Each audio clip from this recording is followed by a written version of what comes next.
vamos a ver este tema de deuda pública y por qué es importante estudiar o, o dar un seguimiento a la deuda pública. ¿Ustedes por qué creen que sea importante? ¿Por qué creen? O sea, cuando uno habla de deuda pública, ¿qué entienden ustedes por deuda pública? Saber, bueno, cuánto de los pesos que tenemos le pertenecen a otras personas. Ajá, bueno, eso sería nuestra deuda privada, ¿no? Ajá, O sea, bueno. nosotros como personas, como individuos, nosotros también podemos tener deuda a través de, no sé, del gasto que hacemos en tarjetas de crédito o si pedimos un préstamo. Y entonces para nosotros nuestra deuda sería igual a nuestros ingresos menos ¿cómo se llama? Menos los egresos. Eso nos daría como un resultado que si es positivo, pues sería como, o sea, superavitario. Si fuera negativo, sería deficitario. Y entonces, pues tendríamos, si es deficitario, tendríamos que estar solicitando préstamos para poder solventarlo, ¿no? Entonces, eso sería como la deuda que nosotros tenemos, ¿cierto? Sí, maestra, ¿puedo participar? Claro que sí. Sí, bueno, yo entiendo por deuda pública, es la deuda que contrae México, ya sea con otros países o con organismos internacionales que existen. Ay, mire, maestra, Beta me está molestando. Entonces, es lo que yo entiendo por deuda pública. Muy bien. Espérame, déjame ver qué dicen en el chat. Ah, ya, era una broma. Sí, sí, muy bien, Abby. Eso sería la deuda pública. Ajá. Sí. Y luego tenemos que saber, o algo que nos tiene que interesar, es cómo medir el tamaño de la deuda pública y cuáles son las consecuencias de que un gobierno deba grandes cantidades de deuda, ¿no? O sea, por lo general, cuando ustedes han escuchado datos de México o de cualquier otro país, ¿qué es y que se habla con respecto a la deuda pública? ¿Qué indicador es el que siempre dan? O sea, el que sale en los periódicos o en reportes. Su Producto Interno Bruto. Ah, muy bien. A ver, ¿quién fue el que lo dijo? Balam. A ver, muy bien, Balam. O sea, lo que viene es como una razón, ¿no? De qué porcentaje representa la deuda pública con respecto al Producto Interno Bruto, ¿cierto? Sí, cierto. Ajá, sí, ese sería como el indicador más importante, porque, por ejemplo, si nosotros quisiéramos medir el tamaño de la deuda tomando solamente el valor absoluto de esta, pues a lo mejor no sabríamos para un país, por ejemplo, México, por decirlo, que tuviera, no sé, 100 millones de dólares de deuda pública, Japón tuviera 100 millones de dólares de deuda pública, pues ese valor absoluto no nos está diciendo nada, porque el Producto Interno Bruto de cada uno de estos dos países, pues es diferente, ¿no? Entonces, lo que nos interesa es saber qué proporción de ese Producto Interno Bruto representa la deuda de un país. Y este indicador ya me da como una idea más certera del tamaño de la deuda. No sé si me explico. Sí, es como decir que, o sea, qué tanto de nuestro Producto Interno Bruto no se va a ver reflejado como, por así decirlo, como utilidad del país, sino como lo que le deberíamos pagar a otros, ¿no? Bueno, más o menos, o también si tenemos o no, también eso nos puede decir si tenemos o no tenemos la solvencia como para poder hacer frente a esa deuda pública, ¿no? A esa deuda. Sí, sí, y también tenemos que ver la evolución. De hecho, les traigo una tablita que hice para un artículo que escribí, para un capítulo de un libro que va a salir publicado el siguiente año. Y, hice una gráfica de la deuda pública de México, de cómo ha evolucionado del año 2000 al 2020. Entonces, al ratito la vemos, porque también algo muy importante que nosotros tenemos que ver es cómo evoluciona esa razón de la deuda con respecto al Producto Interno Bruto a lo largo del tiempo, ¿no? Y ahora, ¿cuáles son las consecuencias de que un gobierno deba grandes cantidades de deuda? Pues, ¿Puedo participar? claro que sí, adelante.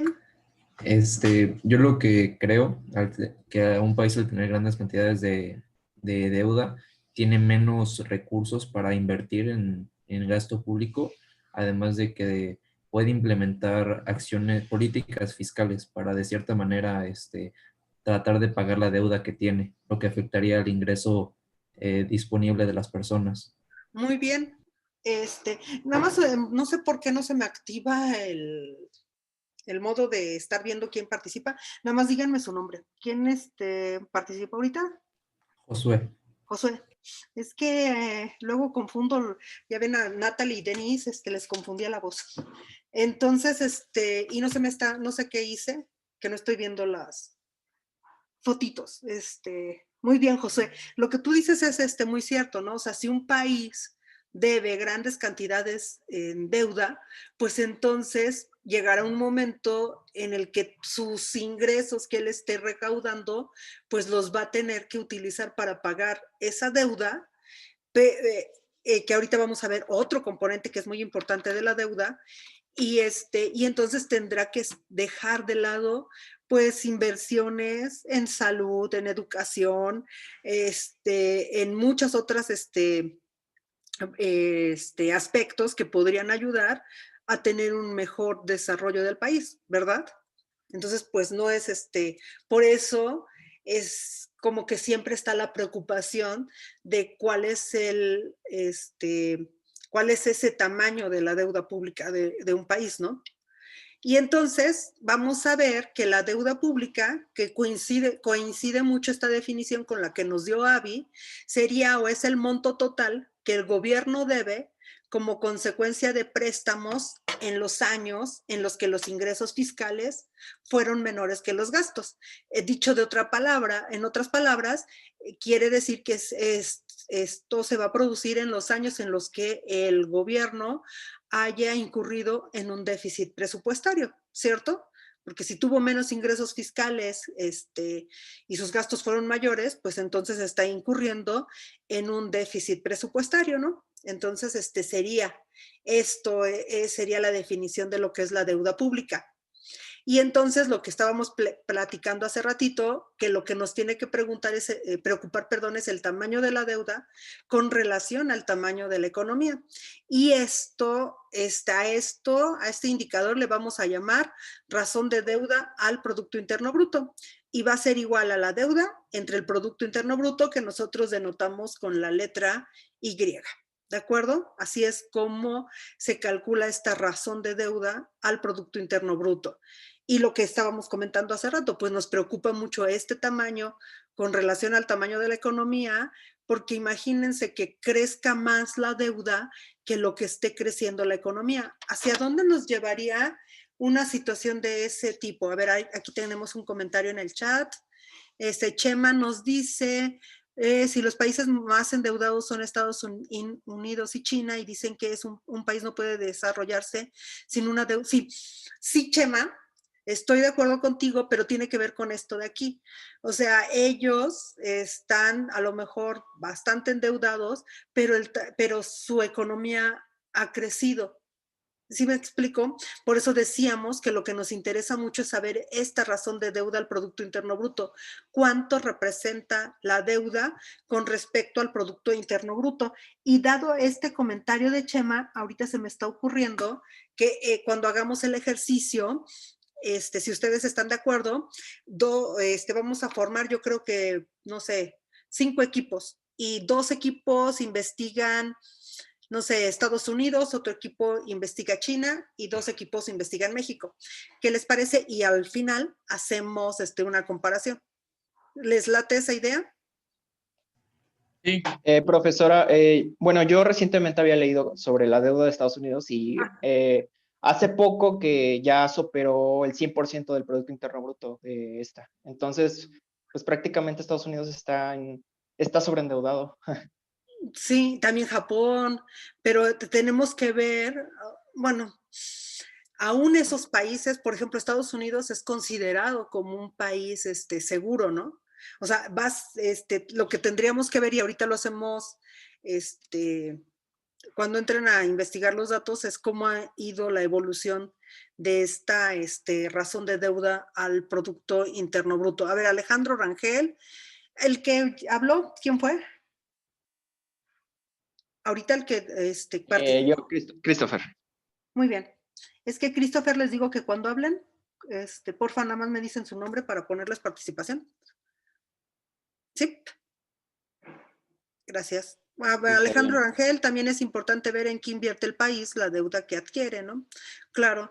Y Chema, igual China se endeudó con el 11% de su Producto Interno Bruto para combatir la pandemia. Es un porcentaje muy grande. Pues no lo sé, no creo que sea tan grande, porque la contingencia que estamos viviendo ahorita, yo creo que sí, al menos eso yo pienso. Y se acuerdan de Jonathan, no, Jonathan me acuerdo, bueno, lo que yo pienso es de que los gobiernos sí tenían que haberse endeudado para hacer frente, es mi punto de vista, a la pandemia, porque el no estar apoyando a la economía y a los diferentes actores, pues después va a traer consecuencias más graves. A mí yo soy un poco pesimista de cómo va a ser el 2021. Yo creo que 2020, y espero equivocarme, 2020 ahorita pues no sé si se ha sentido la pandemia, pero yo creo que las peores repercusiones económicas van a venir en 2021 y espero, en serio, espero que no tener razón. Pero por lo que se está, o sea, por lo que se está viendo, los casos activos que todavía existen, que la gente no está siguiendo, yo creo que ya sueno como disco rayado, pero no está siguiendo las normas sanitarias. Si usáramos todos el cubrebocas, pues yo creo que ya podríamos, se podría reactivar la economía. Pero bueno, vamos a seguirle y después, si quieren, platicamos al respecto. Entonces, la deuda pública, pues vamos a decir que sería la acumulación de las cuentas no pagadas del gobierno. Y si el gobierno continuamente gasta más de lo que recauda, la deuda pública se hace muy grande. De hecho, por ejemplo, muchos países y desarrollados, emergentes como México, lo que hacen es a veces renegociar o cambiar más bien los plazos que tienen de deuda. Ustedes han leído a veces en los que salen, ¿no? En el Financiero o en algún periódico que dice México cambió deuda de corto plazo por deuda de largo plazo, ¿no?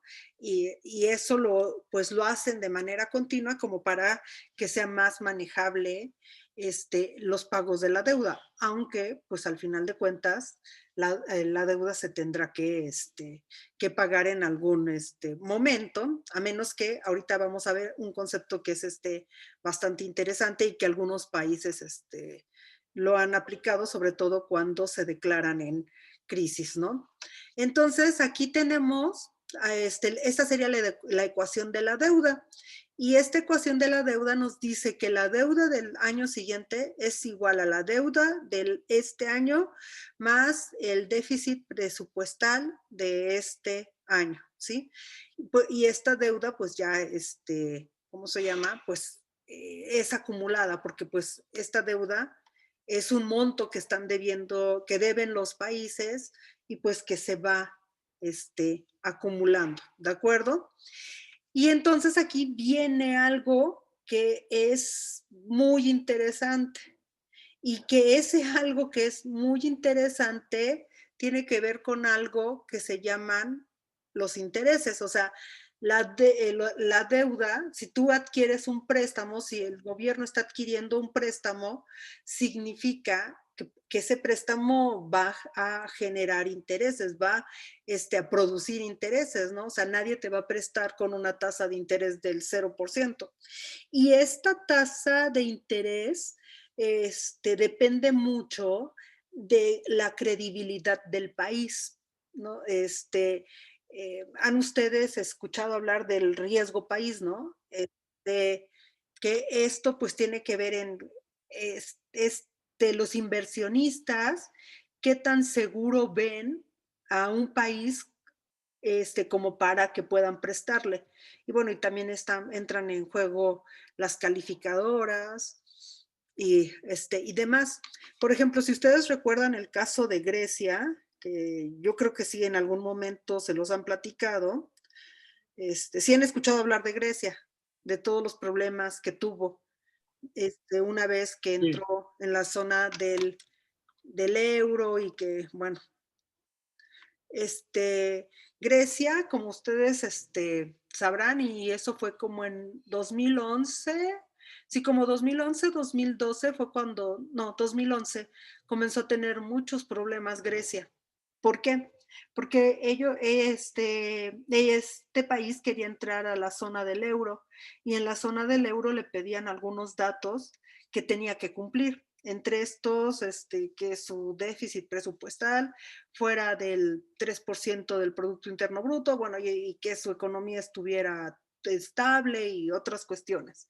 Entonces Grecia maquilló sus datos y engañó, aunque no lo creamos, pues a las diferentes instancias que lo estaban evaluando para entrar a la zona del euro. Entra a la zona del euro, pero una vez dentro de la zona del euro, Grecia entra en crisis y fue una crisis muy, muy alta. Entonces, pues cuando ella quería colocar deuda, pues los intereses que le estaban cobrando eran intereses muy altos. O sea, ¿por qué? Porque pues los bonos de Grecia comenzaron a considerarse como bonos basura. Entonces, si algún país, si algún banco, si los inversionistas le querían prestar, pues tendrían que exigir tasas de interés muy altas, porque el riesgo de impago, pues era un riesgo muy alto, ¿no? Entonces, esta parte de los intereses es una parte muy importante de lo que sería y que forma parte de lo que es el déficit total. El déficit total sería igual al déficit primario, y el déficit primario, que es lo que hemos estado estudiando en las clases de macro. O sea, sería, ¿cómo se llama? Los ingresos del gobierno menos el gasto del gobierno, bueno, los impuestos, menos las transferencias, menos el gasto del gobierno, eso te da el déficit primario. Pero a este déficit primario le tendrás que sumar los pagos de intereses que tienen que realizar los países por los préstamos que tienen, y entonces esto te va a dar la suma total de lo que sería el déficit total. Y entonces aquí, pues la deuda del periodo T+1 sería igual a la deuda actual, o sea, que se tiene en este año, más el déficit primario, que sería el déficit presupuestal, más los intereses que te están cobrando por la deuda que tú tienes. ¿De acuerdo? Eso sería la fórmula, podríamos decirlo, de cómo se calcula la deuda total. Y esta parte del pago de intereses es una parte muy importante, y que estos intereses también, bueno, dependiendo de los, ¿cómo se llama? De cómo se hayan adquirido los préstamos, las condiciones, pues este pago de intereses también es a veces como incierto, ¿no? Y también a esto le puede pegar las fluctuaciones del tipo de cambio. ¿Están de acuerdo? ¿Por qué? ¿Por qué digo eso? De hecho, esa pregunta se la hicieron al Jonathan Heath cuando dio la conferencia. ¿Por qué?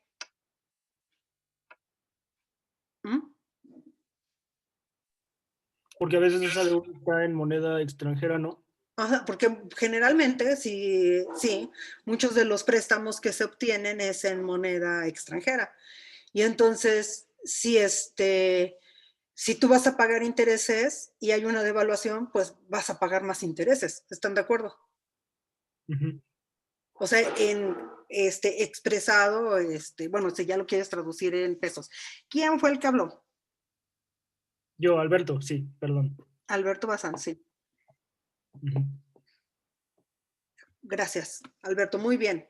¿Sí? Hasta aquí todo claro. ¿Sí? Sí, maestra. Ok, Sí. ok.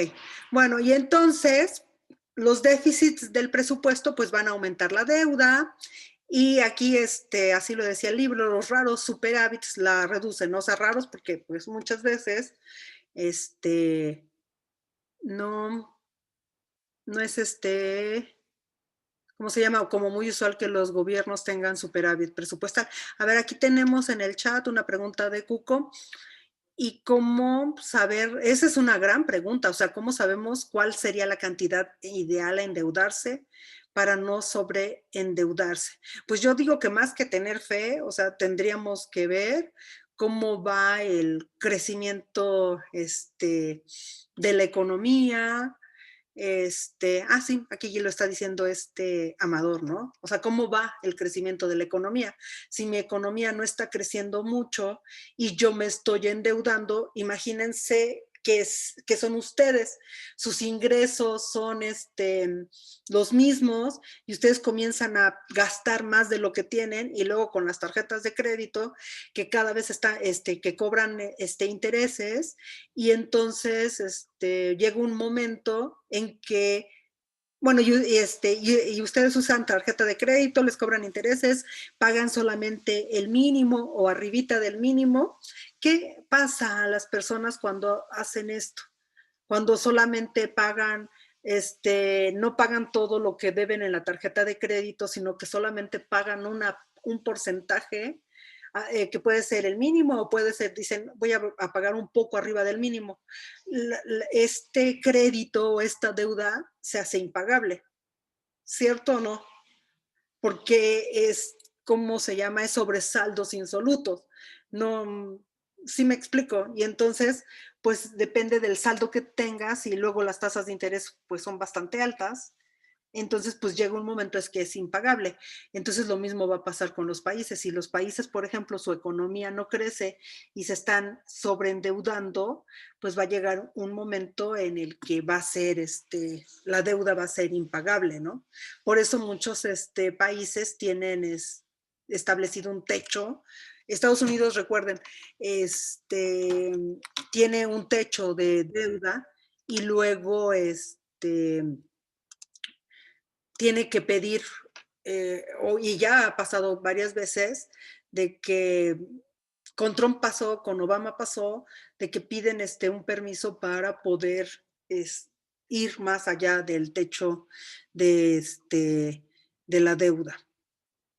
Maestra, Mande. y bueno, ¿usted no considera entonces que la decisión de no endeudarse estuvo bien? Porque, bueno, por lo que dice de que si la economía no está creciendo, entonces pues no es conveniente seguir endeudándose. Y bueno, también en un artículo de los que nos mandó del Financiero, decía que el hecho de no endeudarse también fue benéfico para el tipo de cambio, para que no aumentara y se mantuviera estable. Ok. Sí, pero ahí yo creo. Bueno, si quieren hablamos al final sobre eso, ¿no? Les sigo y hablamos al final. Y Christopher, no sé lo del sistema de reserva fraccionario. No, no estoy segura a qué te refieres. Es lo que tiene que ver con el coeficiente de caja. Cada banco tiene que guardar un porcentaje de todos los depósitos bancarios y lo demás lo otorga en créditos. Y eso aumenta la oferta monetaria. Ajá, pero Creo que aquí en México es más o menos del 10%. El 10% de los depósitos se guardan como reserva y el 90% se emite como para créditos. ajá, pero acuérdate, eso lo vimos en macro y lo vimos en política. Sí, es lo que genera el multiplicador monetario. Así es, pero yo no estoy segura, o sea, en México no tenemos este sistema. ¿Qué te iba a decir? Aquí, que esto es lo del encaje legal. O sea, sí, los bancos funcionan de otra manera, pero es que, bueno, si quieren después lo vemos, pero no hay que mezclar esto con esto de la deuda pública. Después Vamos a ver esto.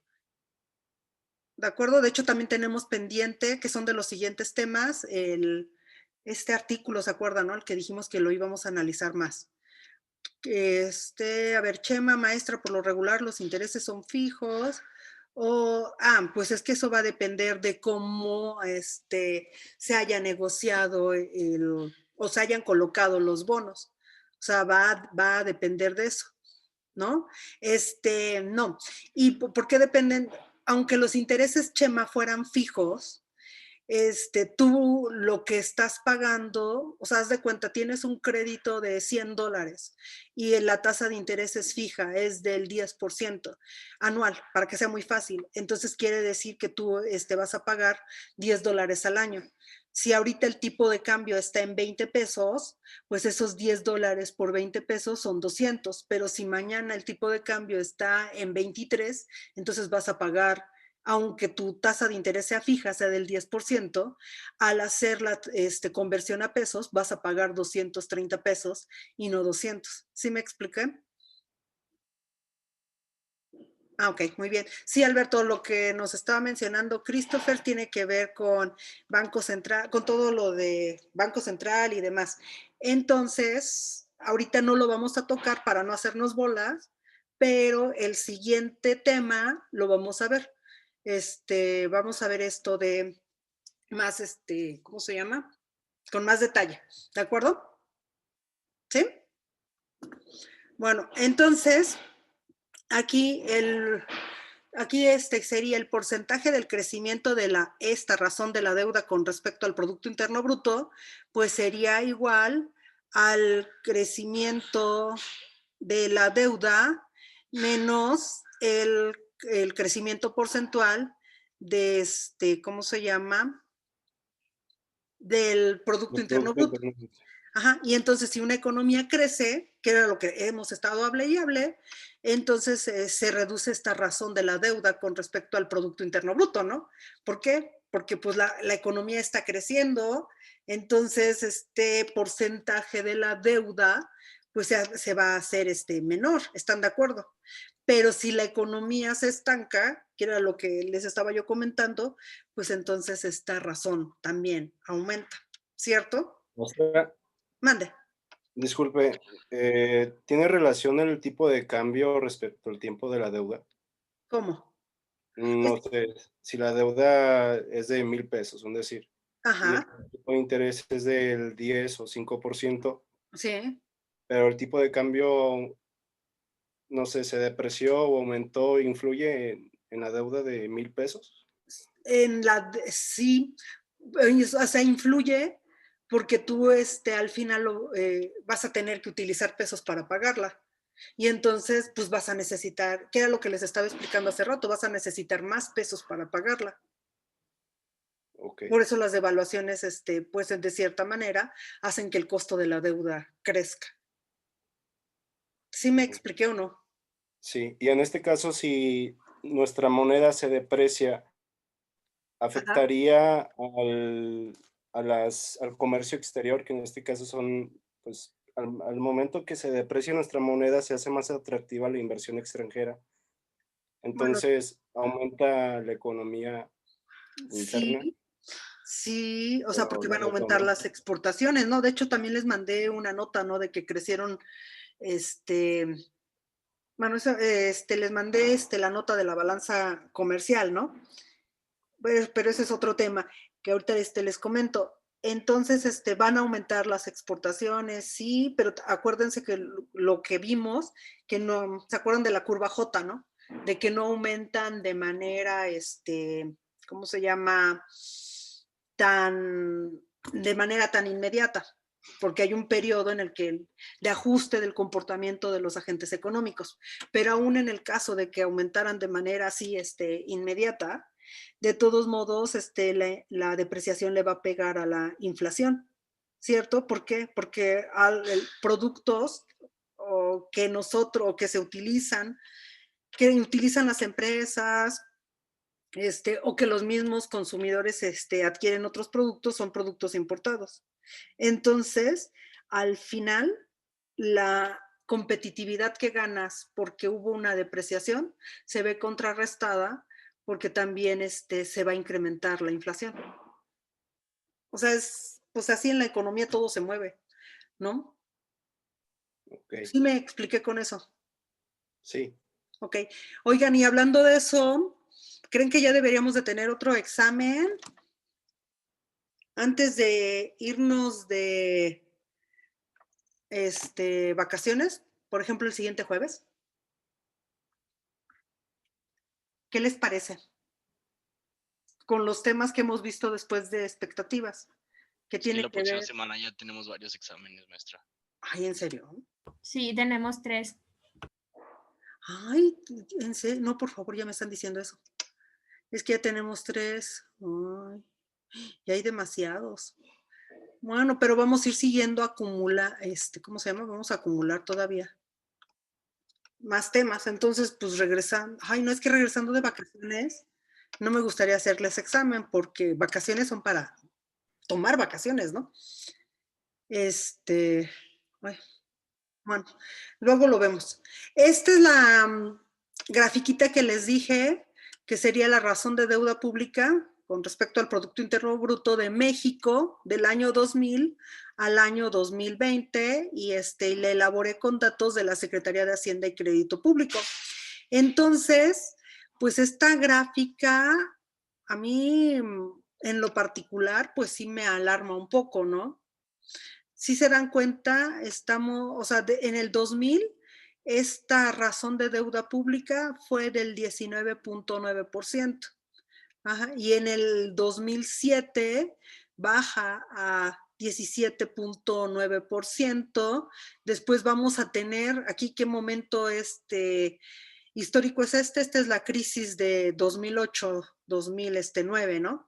La crisis que se le llama la gran desaceleración, ¿no? Ajá. Si se recuerdan de esta crisis, si la han escuchado, que les han hablado los profesores de esta crisis, ¿no? Entonces, que fue por que comenzó con la crisis hipotecaria de Estados Unidos y demás. Y entonces, ¿qué es lo que vemos aquí? Que la razón de la deuda pública con respecto al Producto Interno Bruto, pues creció.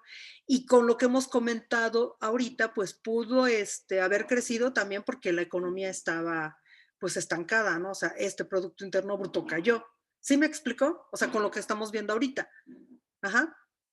Entonces, llegó hasta, desde un 17% que estaba en 2007, llegamos a tener en 2009 31.2%, pues a mí se me hace que es bastante, 14 puntos, 13 puntos es bastante significativo, y de ahí para los siguientes años, o sea, desde 2009 hacia la fecha, esta razón ha crecido mucho, ¿no?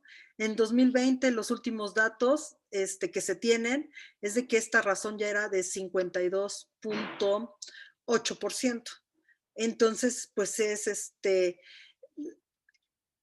pues bastante, o sea, ha crecido, ¿no?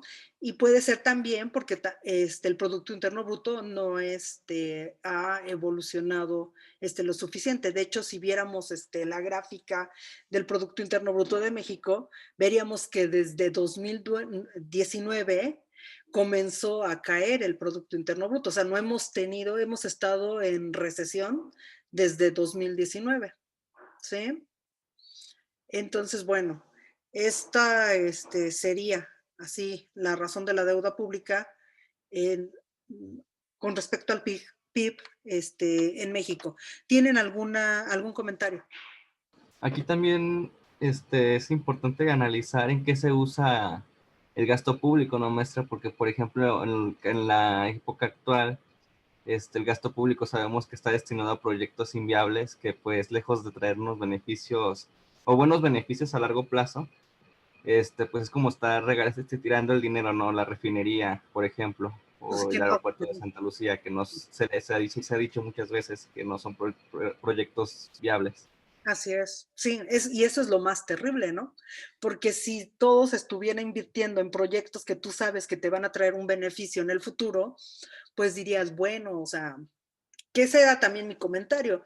O sea, en lugar de que se utilizaran los recursos para financiar la reactivación económica, se utilizaron, se han estado utilizando para más gasto de social que no te va a ayudar, que solamente es dar pues tener adeptos.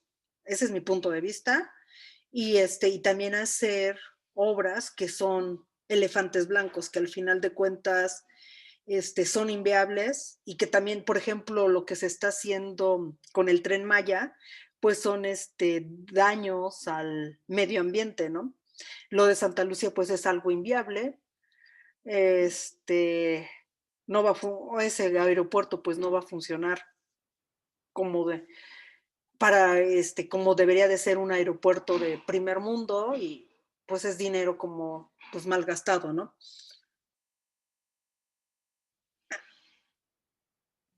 Con Peña la economía sí creció la economía, pero tampoco creció ¿cómo se llama?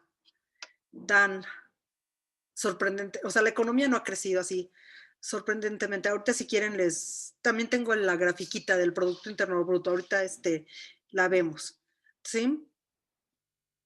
Entonces, bueno, esta es nuestra gráfica, y con datos de la Secretaría de Hacienda y Crédito Público. Ahora, ¿quién posee la deuda? Entonces, la deuda está en manos de 3 grupos de acreedores, y lo que nos interesa es la deuda que está en manos del público, y puede ser el público mexicano, tanto individuos como instituciones financieras, inversionistas extranjeros, que pueden ser gobiernos extranjeros e inversionistas privados, o también puede estar en manos del mismo gobierno de México, ¿no? O sea, serían como los 3 actores que poseen la deuda. Entonces, a ver, Rodrigo Silva. Aquí, el caso de Estados Unidos. ¿Quién posee la deuda? O sea, una parte de la deuda, y es una parte muy importante, 45% la poseen inversionistas internacionales. China posee el 9.4% de la deuda estadounidense. Japón posee el 8.5%. Pues es que estos 2 países en suma tengan como el 19% de la deuda de Estados Unidos, pues es algo alto, ¿no? Y aquí algo que también hay que ver es por qué hay tanta deuda pública en manos de extranjeros, porque por muchos años Estados Unidos ha incurrido en déficit, y las tasas de ahorro, así como nosotros tampoco somos como muy pro ahorradores, los estadounidenses tampoco son muy pro ahorradores, las tasas de ahorro son bajas, entonces pues por eso tienen que pedir prestado, ¿no? Y Estados Unidos, algo que yo les decía, pues sí, Estados Unidos podrá tener una razón de la deuda con respecto al Producto Interno Bruto alto, pero Estados Unidos, a los ojos de los inversionistas, es visto como un lugar seguro para invertir. De hecho, cada vez que hay pues algunas alertas en los mercados financieros, ¿qué es lo que hacen los inversionistas? Sacan su dinero de países emergentes como el nuestro y se van a Estados Unidos porque confían en Estados Unidos. Tiene credibilidad de Estados Unidos que va a pasar, ¿no? Entonces, todo como un lugar seguro para invertir. Por eso es que ¿qué pasó?